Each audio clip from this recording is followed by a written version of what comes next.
वाढली खासदारांची मातोश्रीमध्ये, नेमकं काय झालं बैठकीमध्ये? मुळात असं आहे की लोकसभेचं अधिवेशन असलं की आदरणीय उद्धवजी ठाकरे साहेब दिल्लीत येतात असतात. उद्या आपल्याला सगळ्यांना कल्पना आहे की माननीय शिवसेना नेते संजय राऊत साहेब यांच्या नरकातला स्वर्ग या पुस्तकाचं प्रकाशन दिल्लीत होते, भाषांतर होते त्याचं इंग्रजी आणि हिंदीमध्ये. त्या कार्यक्रमाला आदरणीय उद्धवजी येणार होते आणि नेमकं त्यांचा उद्या विधान परिषदेतील कार्यकाळ सप्टेंबर सेंड ऑफ आहे, तेव्हा निरोप समारंभ आहे, त्यामुळे त्या कार्यक्रमाला ते येऊ शकणार नाही. आता ती भेट आमची राहिली म्हणून सर्व खासदार आम्ही आज त्यांना भेटायला इथं आलो. आणि वेगळे विषय आहेतच ना, कारण लोकसभेमध्ये जे विषय सुरू आहेत सध्या, देशासमोर युद्धाचे ढग तर आहेतच, पण त्याच्याबरोबर गॅस टंचाई खूप वाढत चाललेली आहे, लोक रस्त्यावर उभे आहेत, महागाई वाढत चाललेली आहे, हॉटेलमधल्या अनेक हॉटेल्स बंद पडत आहेत, जी हॉटेल्स सुरू आहेत त्यांचा मेनू जरी आपण बघितला तर आपल्याला वेगळा मेनू दिसेल आता ताबडतोब. या सगळ्या परिस्थितीमध्ये आपण लोकसभेमध्ये एकसंध राहून आवाज उठवला पाहिजे. आणि त्याचबरोबर काही नवीन काय बिलं आणत आहेत, मग त्या बिलांच्या संदर्भात सुद्धा जसं तृतीयपंथीयांचं एक बिल येते, त्याचबरोबर महिला आरक्षणाच्या संदर्भात काही चर्चा करायचे विषय चालू आहेत. आणि म्हणून या सगळ्या विषयावर आदरणीय उद्धवजींचं मार्गदर्शन घ्यावं. त्यानिमित्तानं ते आले असते तर भेटता आलं असतं, तर ती भेट आज इथे आम्ही घडवली. अधिवेशन सुरू आहे, त्या अधिवेशनामध्ये सगळ्या खासदारांनी मजबूतीनं शिवसेनेच्या उद्धव बाळासाहेब ठाकरे पक्षाच्या खाली मजबूतीनं एकजुटीनं या सगळ्यावर आवाज उठवावा, यासाठी आज बैठक झाली. एक चर्चा अशी देखील सुरू आहे की अनेक खासदार नाराज आहेत उद्धव ठाकरेंवरती, कारण भेटही होत नाही आहेत, आपल्याला निधी देखील मिळत नाही. इकडे मला असं सांगा की ह्या सगळ्या बावड्या आपल्या माध्यमातून येत राहतात. आता सगळे खासदार पाहिलेत की नाही तुम्ही, का नाही पाहिलेत? सगळ्यांचे फोटो आता सुद्धा माझ्या बाजूला संजय पाटील आहेत, इथं संजय देशमुख आहेत, बाकीचे येऊन पुढे फ्लाईटला गेलेले आहेत.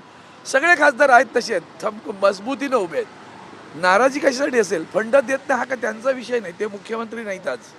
ते मुख्यमंत्री असला आणि फंड दिला नसतं, तो सगळ्यांना भारतीय जनता पक्षाचं मूळ धोरणच असं आहे, ते महाराष्ट्रापुरतं नाही. तुम्ही महापालिकेत पहा काय वाटोळं महापालिकेत करतायत ते. म्हणजे आदरणीय उद्धवजी जेव्हा आम्ही शिवसेनेची सत्ता आली तेव्हा 750 कोटी रुपयात आम्ही तोट्यात होती ती मुंबई महापालिका. ती मुंबई महापालिका आदरणीय उद्धवजींच्या मार्गदर्शनाखाली काम करताना 92,000 कोटी रुपयाच्या ठेवी त्यांनी त्याच्यात ठेवल्या. त्यातून कर्मचाऱ्यांची देणी असतात निवृत्त झाल्यानंतर, ती सगळी देता येतील.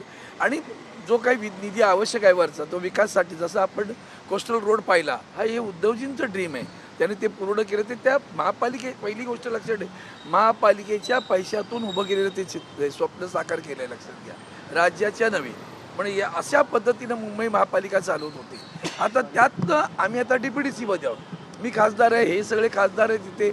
तुम्ही विचारा, त्यांना प्रश्न विचारला पाहिजे.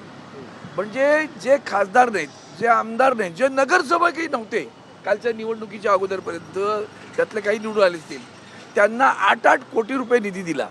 त्यातला माजी खासदार आहेत, ते आजही कुठल्याही पदावर नाहीत, त्यांना 8 कोटी निधी दिला गेला. आणि आम्हाला 3 कोटी देताना ना केवळ त्यातला एखादा कोटी दिला तर दिला, तो पण आता अजून साकार झाला नाही. आम्ही काय भीक मागत बसायची राज्याकडे?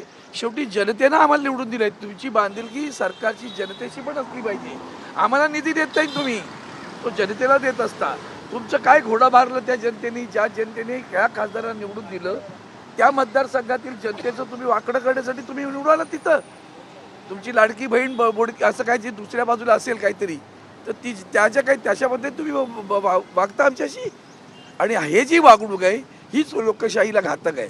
विरोधी पक्षाच्या सगळ्या खासदारांना आमदारांना वेठीच धरायचं, आमच्याकडे पाया पडायला मग तुम्हाला निधी देतो, हे जे काही चालू आहे ना, हे लक्षात ठेवा. काळ हा त्याचं सूड उगेल, बरं, बुमरँग होईल.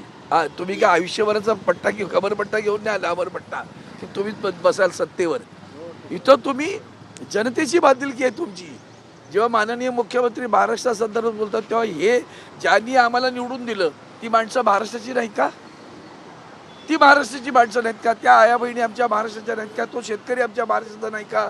तो बेरोजगार आमच्या महाराष्ट्राचा, ती बहीण आमच्या महाराष्ट्राची नाही का?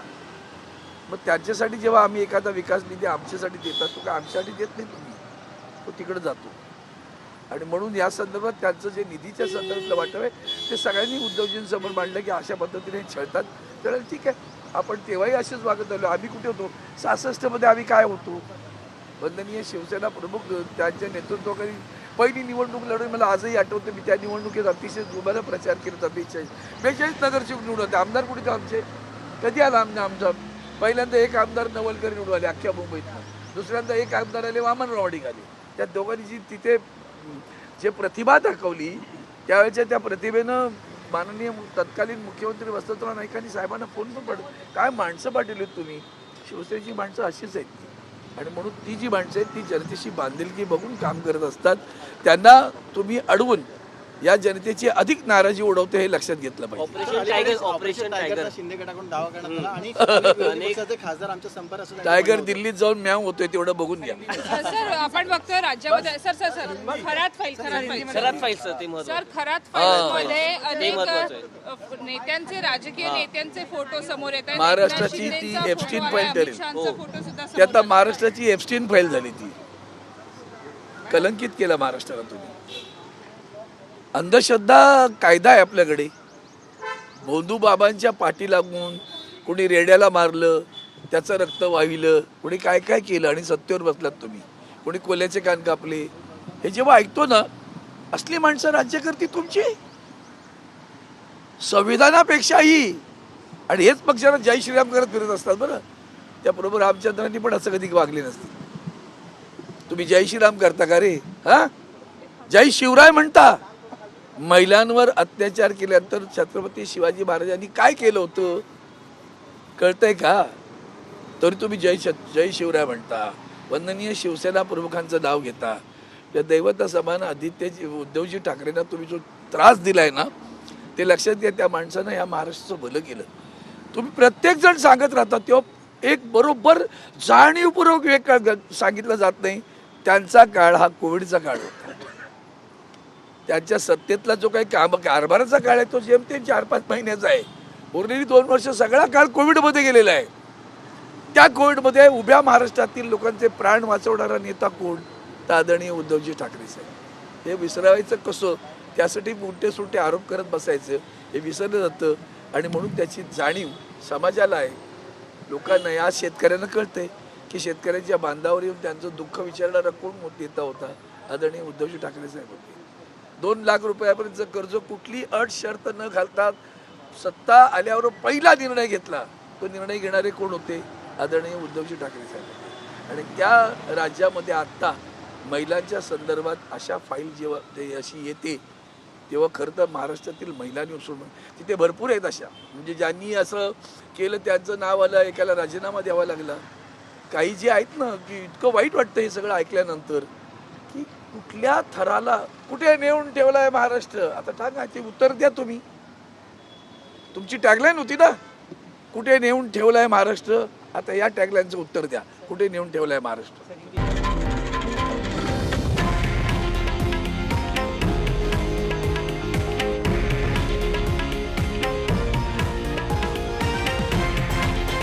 हे आहे देशातील नंबर 1 न्यूज नेटवर्क आणि आपण पाहत आहात TV9 मराठी, एकमेव.